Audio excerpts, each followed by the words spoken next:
I'm always a little bit nervous or skeptical to click on anything that says veterans, bro, because I often feel like the veterans get done so wrong. They get either forgotten about, done dirty, left behind, just messed over.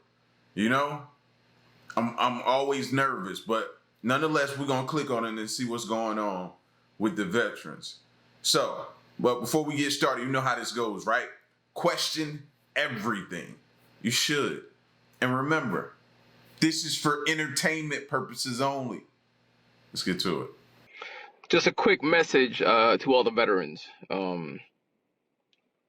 Whether you voted for Trump or not, what Elon is trying to do next, none of you deserve it, regardless. So he was seen at the VA headquarters. I believe it was either today or yesterday. Those reports are starting to come out. And if you paid attention to what he did to USAID, and now he's basically become the moral police and taking control of the money, the purse of America, let's call it. You know, him and Vivek, when they started Doge, they did mention that they wanted to cut funding from the VA, and I believe that that's what he's targeting next. If you're a veteran, I will forever thank you for your service. Agreed. Me too. Thank you for your service, everything you've done. And I know nobody will ever understand what you went through, experienced. And I thank you. Thank you.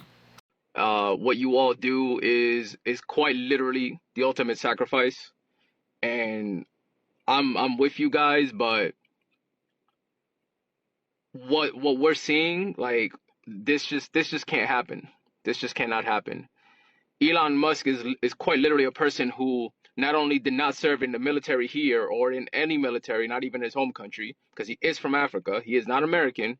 So for those of you who are looking at his skin color, he's not American. Sorry to disappoint you. He is from Africa. He is not a part of the U.S. government. He is not an elected official. He has not been confirmed by Congress. Everything he is literally doing is illegal. And before anybody tells me, well, he got approval from Trump, that's not how that works. That approval does not come from Trump. That approval has to come from Congress, because Congress controls the purse of the United States. So everything that we are seeing right now is quite literally illegal. Everything we are seeing is illegal.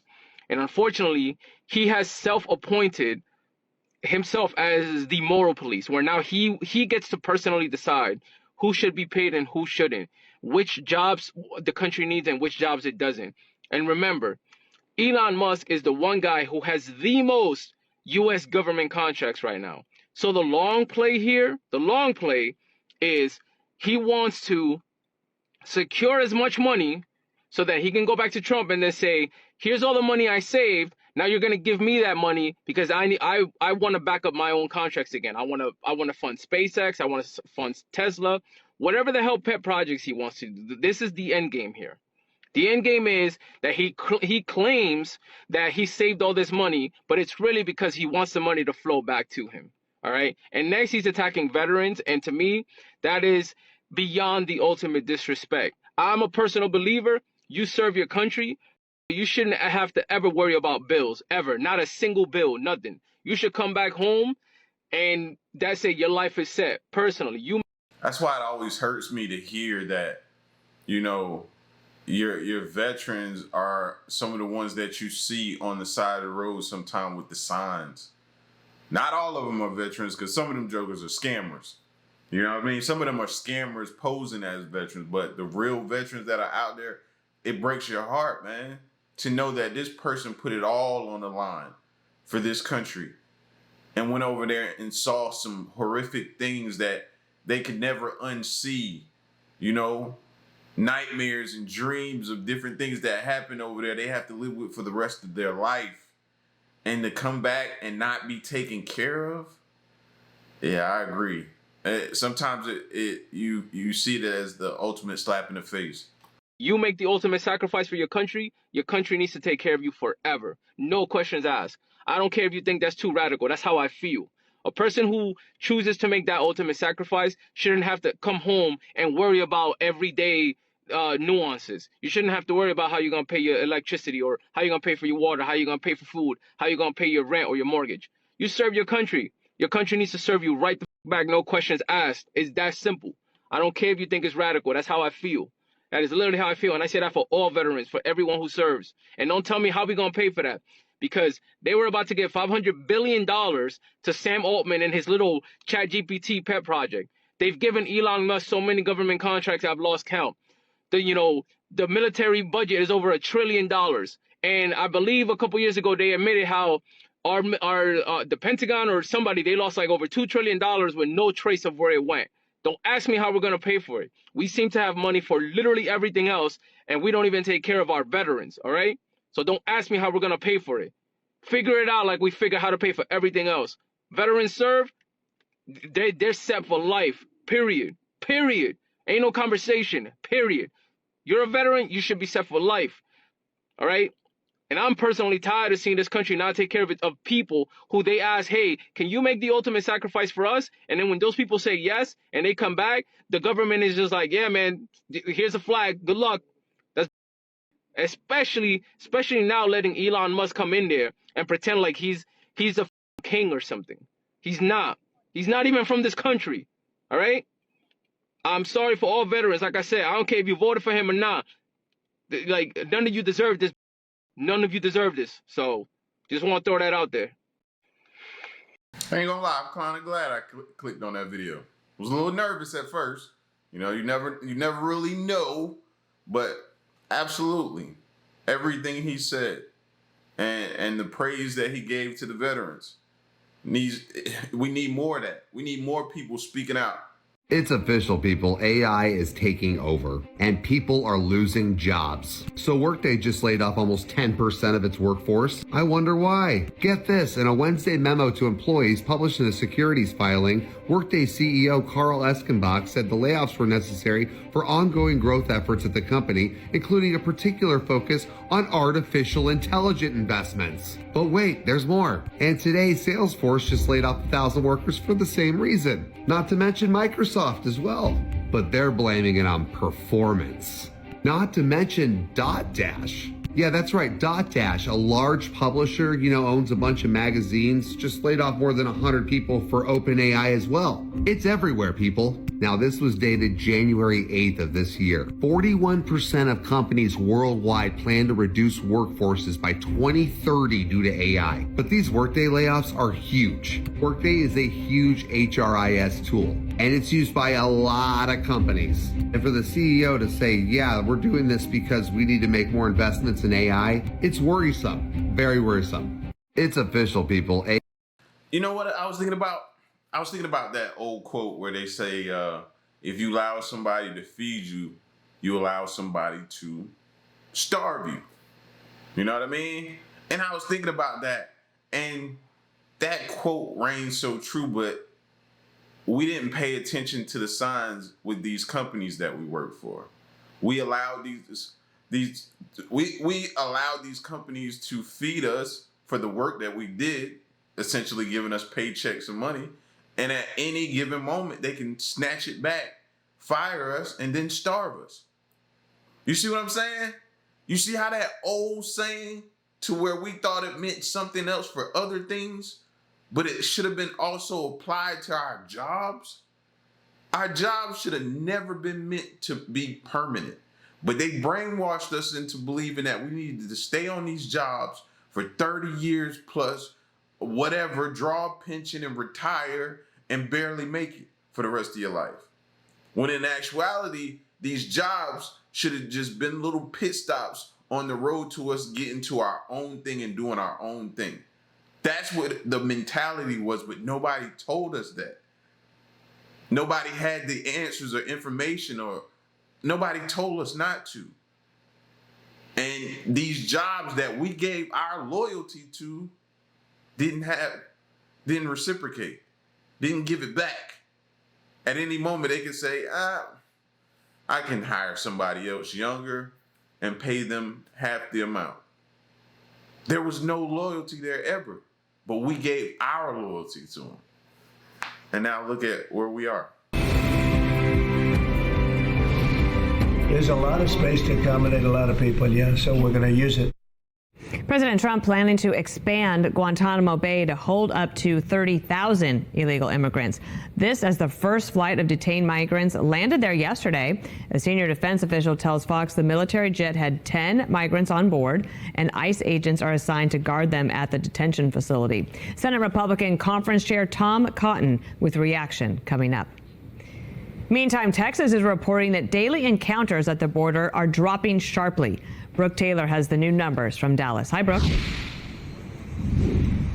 Hi, Dana. Yeah, these are the lowest numbers we have seen in years. And when you compare this to what we saw during Biden's final week in office, well, it's even more striking. So on Monday, Texas DPS releasing these new numbers. They had 446 encounters across the southern border, just 98 in El Paso, 58 in the Del Rio sector. During Biden's final week, the daily encounters range from 1,200 to 1,400.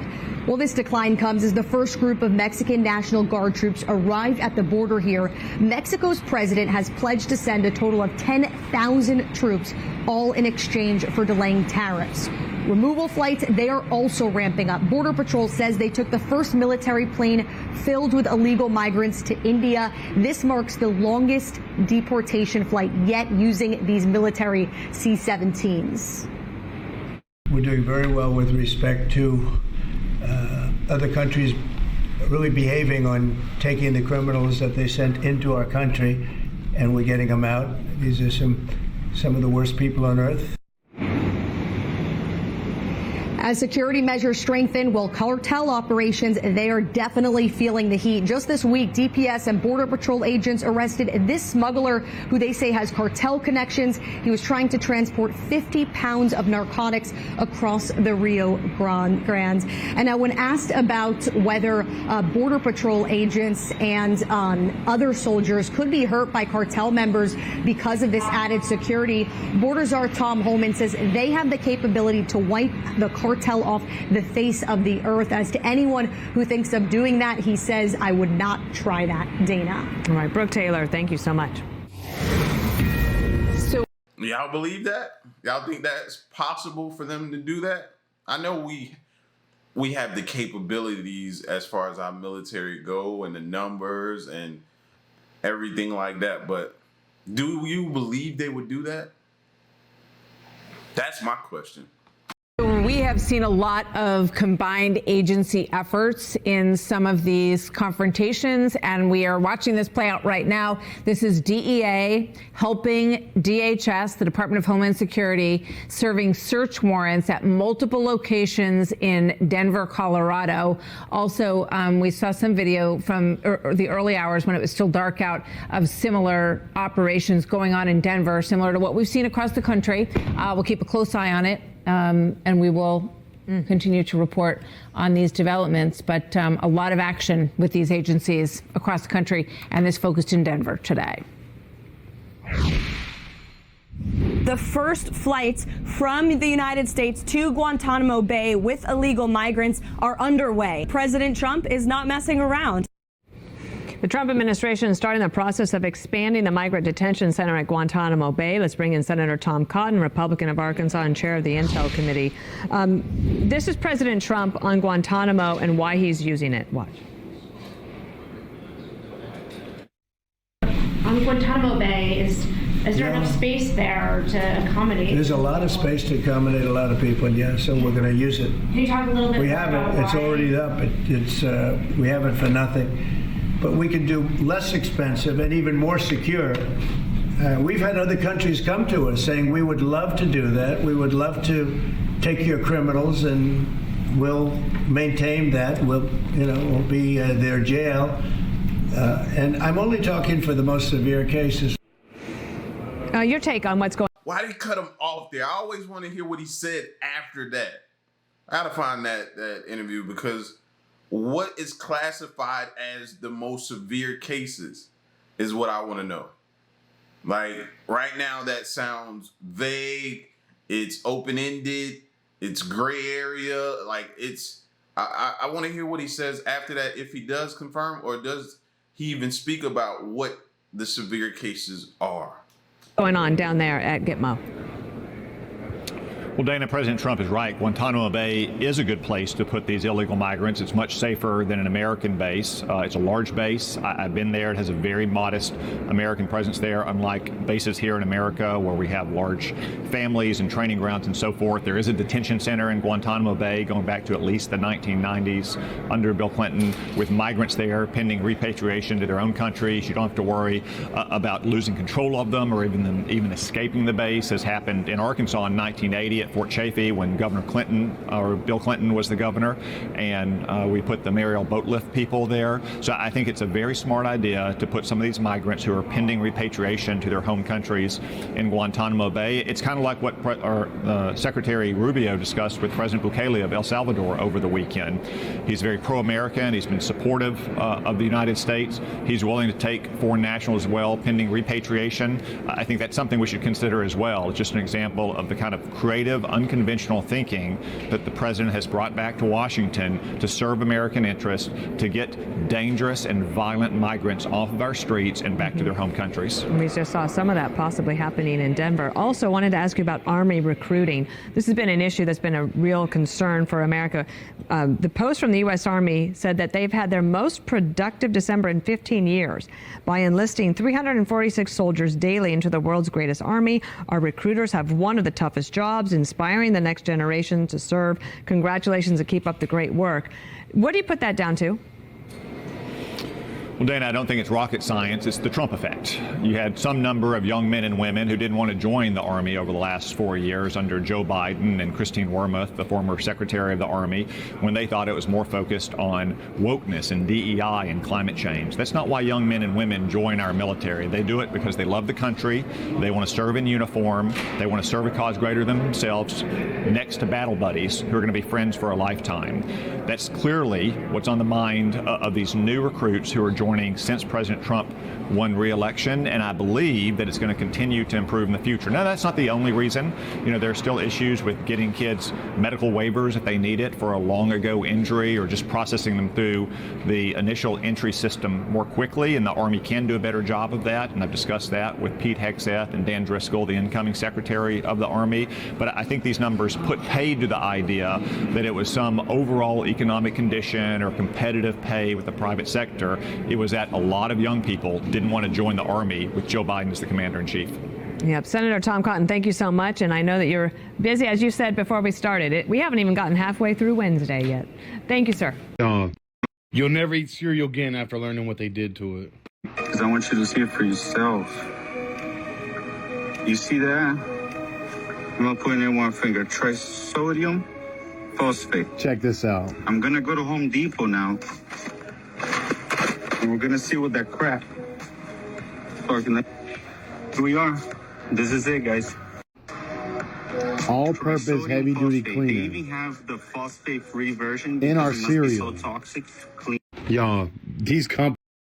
And that's crazy. Plus the fact that you read all those red 40, yellow 5 or 6 or some numbers, whatever the numbers was. I saw the dye colors there. Like, it's not right, man. Elon Musk, I have this to say to you on behalf of the American people. Thank you. Thank you so much. It's been incredible. We really appreciate it. Keep going. You can do it. People aren't receiving water that they need. People aren't receiving vaccines or basic health care that they need. And that is not going to be resolved until USAID can go back to doing the work that it's meant to do around the world, the work that Congress empowered it to do, the work that Americans want it to do. In the space of 2 weeks, the world's richest person has deprived the poorest people in the world, struggling through the worst times of their lives, with the very help they need to get by. Help that Congress has year after year demanded that the United States government provide. It's not okay. Personally, it was a lot of confusion, and then it was a lot of frustration to see that thousands, an estimated 8,000 people in this field are now unemployed. I'll be okay. I have community, I have resources, I have savings. I think it's really just heartbreaking to know that there are millions of people around the world depending on this. People will not get the services that they need, and as a result, the U.S. is going to be less prosperous, less secure, and less safe. Other people will fill in this vacuum of foreign assistance. People are fanatical about the money being spent efficiently. We have entire offices and research groups who study how much, what the cost effectiveness of each individual thing we do. We can tell you how much it costs to deliver a bed net. It's something like 8 cents, on the dollar or something like that. And there's all sorts of analysis done. And if a project isn't working, we recalibrate. So the money is very much accounted for. The idea that this is sort of corrupt waste being thrown into the ether is just nonsense. There is no greater symbol of inflation in this country right now than the egg. The rising price of that oval object came up dozens of times in the battle for the Oval Office. So it got our attention today when that most American of institutions, Waffle House, hit customers with, wait for it, an egg fee. 50 cents an egg. It's the avian flu that's driving up the cost of eggs, and now more inflationary pressure. A trade war with China that could raise the price of a whole lot of other things. The United States hit China today with a 10% tariff on all goods it exports to the United States. And China responded with tariffs of 10 to 15% on a narrow range of American products, including coal and gas. So day 26 speaks out, y'all, on Vlad. Let's talk about it. Now, y'all know we don't really mess with Vlad like that, but I do appreciate him bringing day 26 on. When I say this interview was so emotional, y'all, and this baby Q, he has been, all of them was affected. Let's be clear. They all went through some traumatic, and if you are my age, you watched it. We literally watched them go through this on TV. And when I say it was a point that Vlad asked them something about the allegations, and when I say everybody in the room broke down crying, everybody in the room broke down crying. And this baby Q, he has been through a lot. Like, you could tell, like, when we were seeing him at first, he was real skinny. He was, I don't know if he was using, but he told them that he had been diagnosed with schizophrenia, paranoid schizophrenia, and bipolar. And a lot of that was from the results of what he went through with Diddy them and what they went through with that whole thing. And allegedly, he talking like Diddy this, like he either tried to or did something. And it just breaks my heart, because when I tell you, I have never seen 5 grown men cry on Q like that. That's how you know. That's how you know. And then Diddy was sending them emails telling them they gotta pick a person to sacrifice. Y'all, we don't deal with Vlad too much, but you know what? I am so glad that he did this interview, because a lot of people need to see it. Y'all know Dawn did an interview too. A lot of people ain't really been talking about it. I'm gonna do a video on Dawn. Dawn did a video too, and she was saying some of the same things. Now, she said she didn't get sexually assaulted, but she did say it was definitely some mental and some emotional abuse like going on, like tearing people down. But y'all tell me what y'all think about all of this in the comments. I think, like she said, we witnessed it. If you were fans of the show, Making the Band, like, you witnessed the verbal it was something to see. And at the time when we were younger, we just thought it was entertainment. But to them, it was not. It was real life for them. And they were going after their dreams. And here somebody had the power to make all of their dreams come true.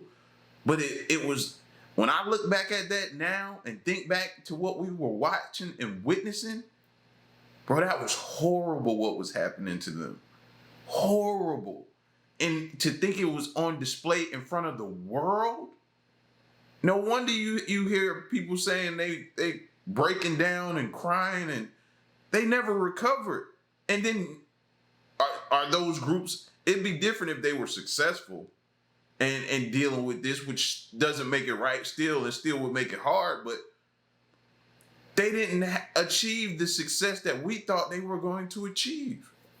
Okay, so we know that parallel universes exist. We've been knowing that they exist, but it was confirmed by a supercomputer that there is a reality going backwards in time. But are we going backwards in time, or are they going backwards in time? Because our perception of time is how it is, and their perception of time is how it is.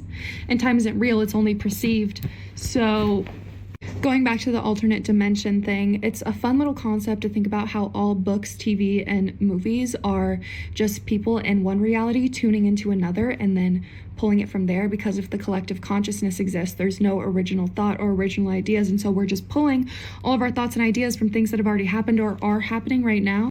And it's really interesting to think about how there are actors acting in one dimension when there are people who look exactly like them living that. But it's just parallel, like they're an actor in one dimension, but it's actually happening in the other. So like, am I a book somewhere? Am I a movie? And is there one dimension someone acting me as the movie and then someone living it somewhere else? And we saw a UFO last night. Story time on the UFO that we saw last night around, I want to say it was like 7:30, 8 o'clock or something. So we're in the house. My best friend's boyfriend calls me outside. He's like, yo, I need my astrologer. Like, where's she at? So he's calling me outside because he wants to know like what certain things are. So he's like pointing to that. He's like, what's that? And I'm like, oh, that's Jupiter. So he's like, oh, okay, so what's that? And I'm like, okay, that's Mars, you know, that's Venus, whatever. I'm like, matter of fact, I can pull the telescope out. You feel me? Because I have a telescope. Side note, telescope Riz always gets them, okay? Let me tell you. Just like when I pull telescopes out on dates, like they be so, you got a telescope? You know about the stars? Yes, I do. Actually, I do. So anyway, back to the story.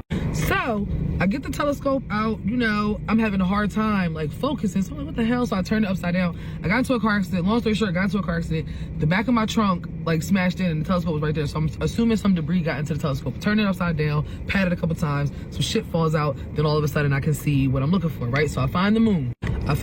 Everything's perfect, right? We're looking through the thing, we see the moon, whatever, blah, blah, blah. So I call everybody outside, come look at the moon, y'all, it's so nice, it's so pretty, whatever. Telescope's right there, like you can see. I just had it last night, okay? It just happened last night. Everybody comes out, they look at the moon. It's beautiful, right? It's beautiful.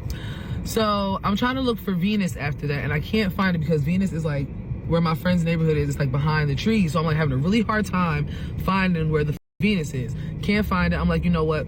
Whatever. So I'm giving up, right? F it. I don't care anymore. I don't even want to look for Venus. Let's look for something else. So all of a sudden, my telescope does the thing it was doing before where it wasn't focusing. So I'm thinking that there must be some more debris in there because I was moving it around a lot, you know, whatever. So as I'm trying to get the debris out, I'm looking up and I see this thing in the sky. Now, mind y'all, I'm looking through the telescope. There's not a single cloud outside last night. Not one, not two, not a single cloud. It was the perfect night, if you ask me, in our area to look. If you were stargazing last night, yesterday was a perfect night. It was like clear, crisp. I could see, like it was crisp as outside last night. But all of a sudden, over the horizon, kind of like in the direction of where Venus is, we see like this thing. So like I'm looking at it and I don't say anything to anybody else. And I'm looking and I'm like, what the is that? So it's like, it's a light, it's a bright light, and it's like, it looks like it's in fog. Like the light itself looks like it's foggy, okay? But the thing is, it's my brain because it's clear outside. So how does this thing look foggy, right? A couple seconds later, my best friend is like, oh, what the is that? So I'm like, okay, I'm not tripping. She's like, and why is it foggy? Why does it look like that? And I'm like, bro, I don't know. So we're watching this thing go across the sky and it's moving kind of fast, okay? And then all of a sudden it looks like it's like not really moving, and then like the light starts to disappear and there's just like this like if I took smoke and went and blew a O, and then all of a sudden it was gone. In my 35 years of life, okay, I have never in my life seen no like that. I was not the only person to see it. I was outside with multiple people. Everybody keep talking about, well, what was you smoking on that night? The kids were sober, okay? It doesn't matter what the fuck I was smoking on. I had never smoked nothing that made me see I don't know where it came from. I don't know where the fuck it went, but it got the fuck up out of here. That's what it looked like. It was a crazy experience. It was the first thing I thought about when I woke up this morning. I cannot stop thinking about it. Like, y'all don't understand. Like, I have never seen anything like that before. And I just want to know, what in the entire F did I witness? Like, what did we witness as a collective? Like, because I wasn't the only person. I could see if I was the only person outside. No, it was us, the kids. Everybody was like, what the heck? The kids were freaked the fuck out. Like, what the fuck? I live in the Upper East Coast. I want to know what the fuck is going on. And everybody's asking me, like, did you catch it on camera? No, I broke the telescope because I was so in awe of what I was seeing that I backed up into the telescope and I broke the eyepiece off. Like, it's replaceable and everything, but like literally broke up my prized possession because I could not fathom what the fuck I was witnessing, like, it was insane. And I really want to know what I saw last night. I want to, did SpaceX, I don't know, like, what was it? Please. We saw you. Listen, that's why I keep encouraging y'all. Go outside, man. Take your family, go by yourself if nobody wants to go out there with you. All right? And sit and just watch the sky, day or night, and look at some of the things flying around. You won't be so quick to yell, oh, that's a plane. Oh, that's a plane. Y'all are tripping. That's a plane. You can clearly see it. No, sit outside for a little while. Take your phone with you so you can record it. And just look up and see all of the activity that's taking place. It's scary. It's weird. It's unexplainable. But they want us to believe that those are drones approved by the FAA. Yeah, okay. No, I'm not going to believe that.